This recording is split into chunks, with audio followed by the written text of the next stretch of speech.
सारे भाइयों ने भाई आज की कुछ इस वीडियो के अंदर हम फिर से 5 सवाल करने वाले हैं जो एसएससी सीजीएल 2011 से 2018 तक मीन्स के परसेंटेज के जो सवाल आए हुए हैं ना वो देखो। हर क्वेश्चन ऐसा नहीं है कि डिफरेंट डिफरेंट होगा, क्योंकि जितने भी एग्ज़ाम होते हैं आप कोई भी एग्ज़ाम लगा लो सब में क्वेश्चन तो रिपीट होता ही है। और एसएससी के अंदर भी जैसे ये नहीं है कि एक पैटर्न पे सवाल आ गया तो वो फिर से नहीं होगा। पैटर्न घुमा फिरा के सारे एक ही हैं, सब में कुछ लिमिटेड हमारे पैटर्न है, कुछ मिसलीनियस क्वेश्चंस भी हैं। लेकिन जब मैं बेसिक से पूरा बेसिक से कॉन्सेप्ट जब कराऊंगा ना तो एक एक चीज़ वहाँ से मैं समझाता हुआ चलूँगा। टाइप वाइज भी मैं कराने वाला हूँ, लेकिन ये सीरीज जो मैं चला रहा हूँ सबसे पहले मैं जितने भी एसएससी के अंदर जो मेंस में क्वेश्चन आए हुए हैं उन सब की मैं एक वीडियो बना रहा हूँ क्वेश्चंस के ऊपर। उसके बाद में मैं कॉन्सेप्ट के ऊपर भी एक पूरा मतलब लेके आऊँगा कि सारे कॉन्सेप्ट्स मैं तैयार करूँगा, एडवांस और अर्थमेटिक दोनों के।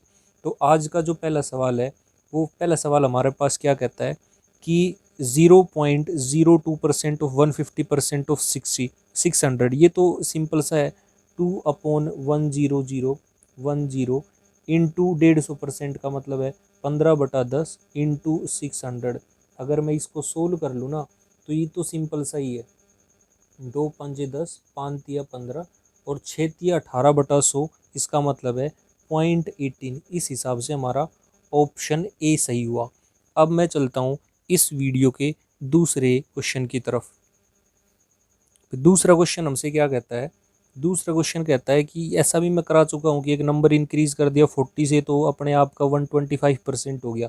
इसका मतलब है कि 25% की वैल्यू जो है ना वो 40 दी हुई है और हमसे 100% की वैल्यू पूछी है, तो इसको 4 से मल्टीप्लाई, इसको भी 4 से मल्टीप्लाई, आंसर हमारे पास आएगा 160। इस हिसाब से ऑप्शन सी हमारा सही हो गया। अब मैं चलता हूँ नेक्स्ट क्वेश्चन की तरफ। नेक्स्ट क्वेश्चन हमारे पास है थर्ड। इसके अंदर क्या कहता है कि in an examination of 300 marks student get 75 marks if she had scored 6 mark more, अगर उसके 6 नंबर और आ जाते तो वो जो है वो पासिंग मार्क परसेंटेज जो है अटेन कर देता। और हमसे पासिंग परसेंटेज पूछी गई है।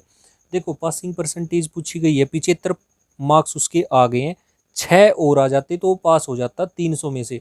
इसका मतलब ये है कि 75 + 6 75 + 6, इसका मतलब है कि 81 मार्क्स उसके आए हैं 300 में से इंटू 100। इसका मतलब ये हो गया कि 27% जो है ना वो पासिंग परसेंटेज है। तो ये पासिंग परसेंटेज मैंने निकाल ली और यही क्वेश्चन में हमसे पूछा गया है। अब मैं चलता हूँ नेक्स्ट क्वेश्चन की तरफ। भाई नेक्स्ट क्वेश्चन हमसे क्या कहता है कि आदमी है उसकी एनुअल इनकम इंक्रीज हो गई 2 लाख रुपये से, लेकिन टैक्स जो है ना इनकम पर वो रिड्यूस हो गया 20% से 16%। और अब भी जो वो है वो आदमी जो है वो सेम अमाउंट ऑफ टैक्स देता है। तो हमें इंक्रीज्ड इनकम बतानी है क्या है। देखो इस क्वेश्चन के अंदर हम बिल्कुल ऑप्शन से बिल्कुल ईजिली तरीके से कर सकते हैं। मैं अभी बताता हूँ इस क्वेश्चन को हम कैसे करेंगे। क्वेश्चन में क्या कहा गया है ना कि हमें पता है क्या कि उसकी अगर इनकम जितनी भी है उस पे अगर मैं इनकम टैक्स रेट लगा दूं तो वो जो हमारे पास देगा वो इनकम टैक्स देगा। ये रेट है, rate into income is equal to income tax. Question में ये गिवन है कि जो इनकम टैक्स है ना वो 20% से 16% हो गया। अच्छा, इस 20 को और 16 को मैं ऐसे लिख सकता हूँ 20 और 16। वैसे तो मैं इसको सिंप्लीफाई करके लिखने वाला था, 4 से मैंने काट दिया। इसका मतलब ये हो गया कि रेट जो है ना वो 5 से 4 हो गया। तो और ये चीज़ तो हमारी कांस्टेंट ही है, तो ये तो हमारा कांस्टेंट है। इनकम क्या हुई होगी? इनकम 4 से 5 हुई होगी, क्योंकि जब भी ये कांस्टेंट होता है तो ये एक दूसरे के रिवर्स रेशियो में होते हैं। ये एक दूसरे के रिवर्स रेशियो में होता है। अगर ये चीज़ कांस्टेंट है तो यहाँ पे क्या हुआ कि इनकम जो है 4 से 5 हो गई। क्वेश्चन में क्या पूछा गया है कि इंक्रीज्ड इनकम कितनी है, तो इंक्रीज इनकम 5 आई है। इसका मतलब है कि 5 का मल्टीपल होगी। तो हमें ऑप्शन में से एक ऐसा ऑप्शन ढूंढना है जो 5 का मल्टीपल है। इसका मतलब ये हुआ कि ऐसा ऑप्शन तो सिर्फ बी ऑप्शन ही है। तो वो हमारा बी ऑप्शन कितना हो गया? 10 ही इस सवाल का आंसर है। बेसिक से हम ऐसे कर लेते कि 1 यूनिट का इंक्रीमेंट है। क्वेश्चन में बोला गया है कि ये 1 नहीं 2 हुआ है। 2 अगर हुआ है, 1 यूनिट की वैल्यू 2 लाख, 5 यूनिट की वैल्यू 10 लाख। तो इजीली से हम सोल्व कर सकते थे। चलो अब मैं चलता हूँ नेक्स्ट क्वेश्चन की तरफ जो कि इस वीडियो का लास्ट क्वेश्चन होगा। ये इस वीडियो का लास्ट सवाल है। क्वेश्चन में क्या गया है कि when the price of an item was reduced by 25% then its sale was increased by x%। If there is increase of 20% in the receipt of the revenue, तो हमें x की वैल्यू बतानी है।